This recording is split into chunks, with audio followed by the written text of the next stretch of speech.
Ben, bos días. O informe do Defensor do Pueblo, señor Marugán, sobre a mina de Touro, a raíz dunha queixa dun particular, o que nos mostra son décadas de barra libre para as empresas mineiras en Touro e en Galicia, graves incumprimentos da Xunta de Galicia na súa labor de control e inspección da actividade mineira para impedir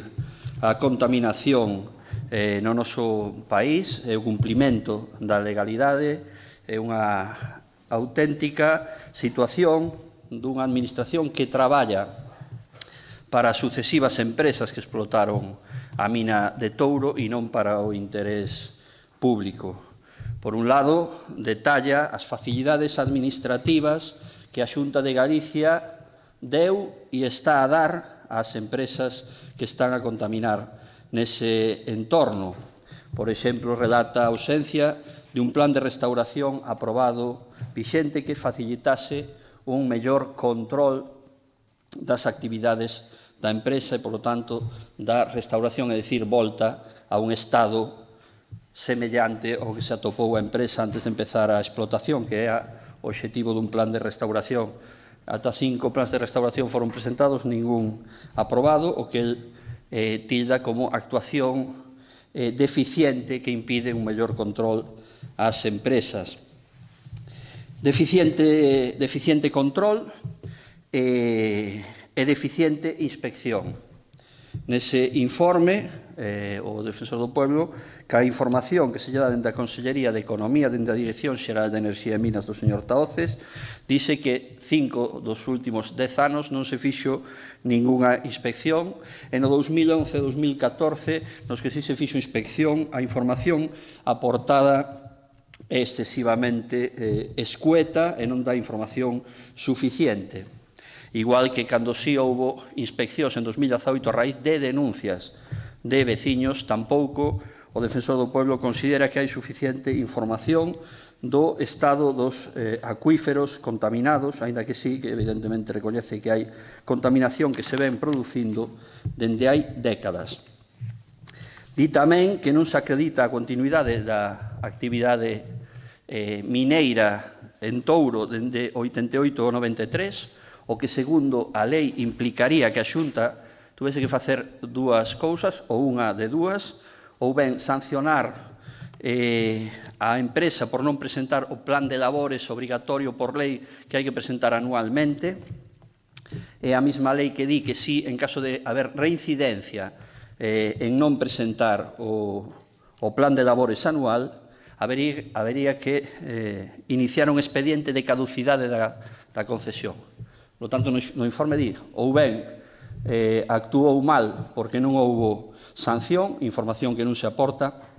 ou ben a reincidencia de non facer o plan de labores, tampouco se iniciou o expediente de caducidade. Actuación, por lo tanto, neglixente da Xunta de Galicia. Dende 2003, se extraen áridos, hai unha actividade mineira de áridos da sección C sin plan de restauración aprobado, un longo etcétera, que fai un diagnóstico que se refire a Touro, pero que podería valer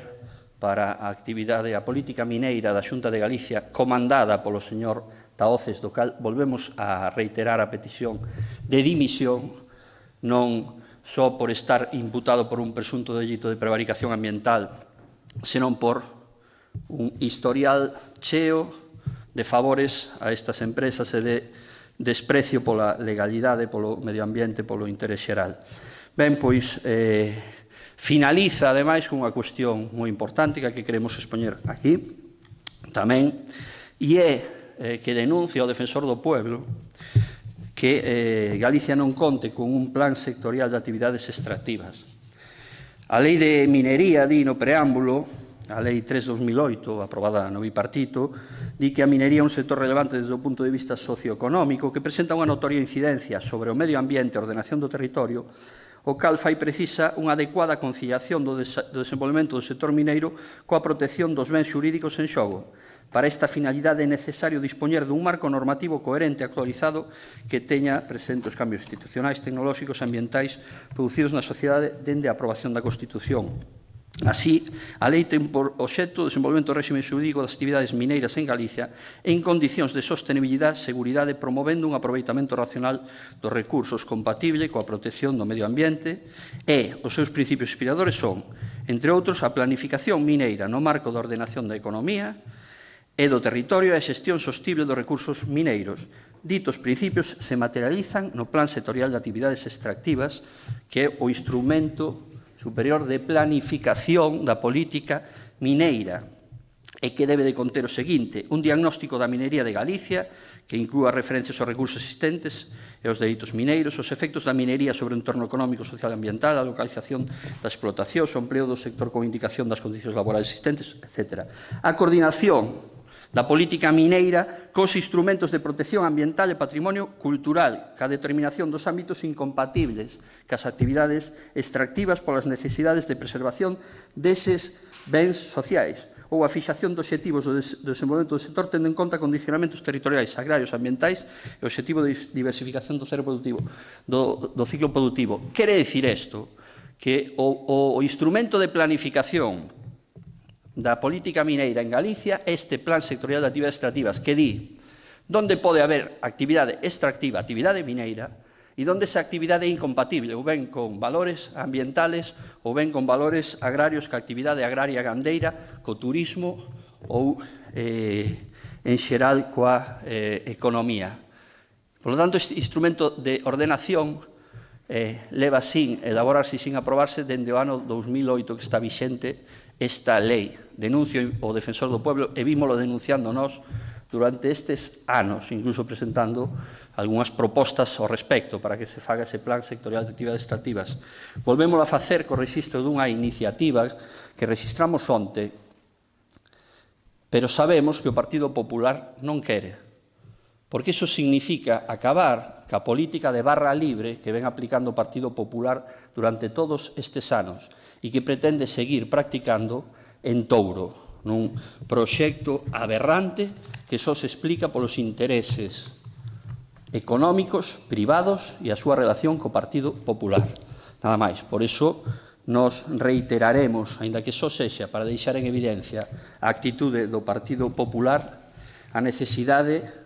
de acometer un plan sectorial de actividades extractivas que ordene a actividade mineira dende un punto de vista da sostenibilidade ambiental, social e económica e da precaución e tamén de que se tratan de recursos non renovables, escasos e se cadra fundamentais para o futuro deste país e que, polo tanto, non deben ser obxecto de barra libre ou das apetencias das grandes empresas multinacionais que o único linguaxe que entenden é o do beneficio inmediato e a curto prazo. Pola miña parte, pois, nada máis. Se tedes algunha pregunta, supoño que sí.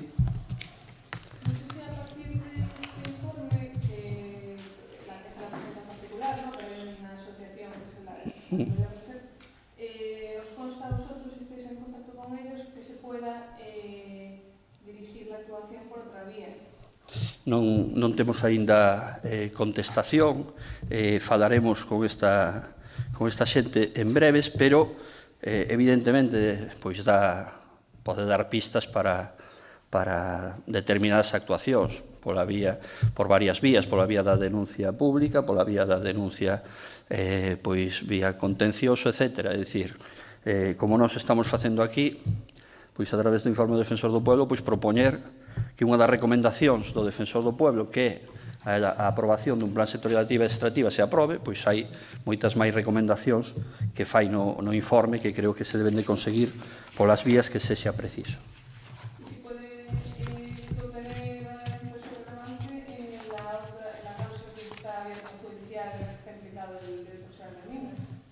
Bueno, eu a nivel judicial non vou facer un análise, o que sí que en Sanfins, polo que está imputado o señor Tahoces, falábase pois de que non se aplicou a legalidade, non se sancionou o continuo verquido contaminante aos regatos de Sanfins, non se iniciou expedientes sancionadores ante esa esa contaminación e tampouco se vixiou durante anos esa contaminación, non se iniciou tampouco un expediente de restauración das balsas mineiras, etc. É dicir, é o mismo modus operandi que se ve aquí. É dicir, en vez de ter unha administración que traballe para o interés público, que garanta que non se contamina, que garanta que se cumple a legalidade, o que temos é un director xeral de Enerxía e Minas traballando para as empresas para facilitarlle que contaminen, para facilitarlle que nos deixen pasivos ambientais e económicos para o futuro, etc. E iso para nós conduce a unha cousa, que ten que dimitir este señor, e senón será xa momento de dicir que o conselleiro de Economía pois é cómplice, e o señor Feijóo tamén é cómplice desta política sostida no tempo. Evidentemente. Cada vez hai máis probas de que non son feitos aillados, de que era sistemáticamente a política mantida pola Xunta de Galicia, que é tolerar a contaminación para favorecer os beneficios privados destas empresas, aínda que fose a costa do medio ambiente, a costa incluso do orzamento público que ten que pagar finalmente as desfeitas destas empresas. E sairán máis, evidentemente, máis mostras deso. Xa hai admitidas varias denuncias por obstaculizar, por exemplo, por obstruir a búsqueda de información de diferentes asociacións admitidas pola ONU, por exemplo, ou hai denuncias de novo na Fiscalía, en Touro, precisamente, na Fiscalía hai unha denuncia que pode rematar, cremos, como a de Sanfins, etc. Non se trata de casualidades nin de feitos aillados.